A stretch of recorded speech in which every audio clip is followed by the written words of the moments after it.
बाबा के बूटी पी के सभे बना सहाइल पहले ही बेरी बानी कांवर लेके आइल बाबा के बूटी पी के सभे बना सहाइल कौनो बम होने कौनो कहे ने बा कौनो बम होने कौनो कहे ने बा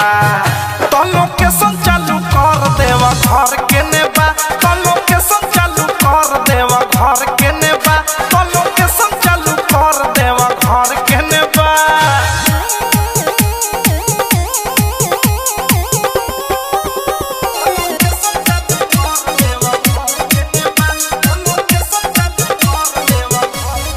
पता लगे न अभी कितना दूर हो दर्शन करेला दिल बा मजबूर हो पता लगे न अभी कितना दूर हो दर्शन करेला दिल बा मजबूर हो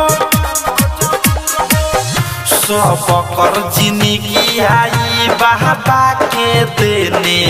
बा सब कर जिंदगी आई बाबा के देने बा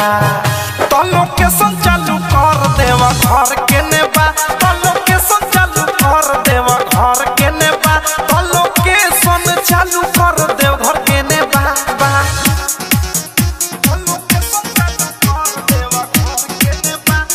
Recording by Misal Recording Studio. जीवन सफल होई जल असोधार के बाबा के मंदिरिया में पहिला सोमार के जीवन सफल होई जल असोधार के राइटर थारू हो पहिला सोमार के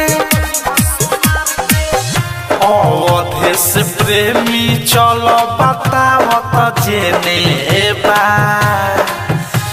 मीठू मिसाइल अनुराग चलो जेने बा तो लोकेशन चालू कर देवा घर के नेबा तो लोकेशन चालू कर देवा घर के नेबा तो लोकेशन चालू कर देव घर के नेबा बा म्यूजिक न्यू ऐप अभी डाउनलोड कीजिए हमारे गूगल प्ले स्टोर से और पाए भोजपुरी लोकगीतों का एक से बढ़कर एक ऑडियो वीडियो सॉन्ग बिल्कुल मुफ्त।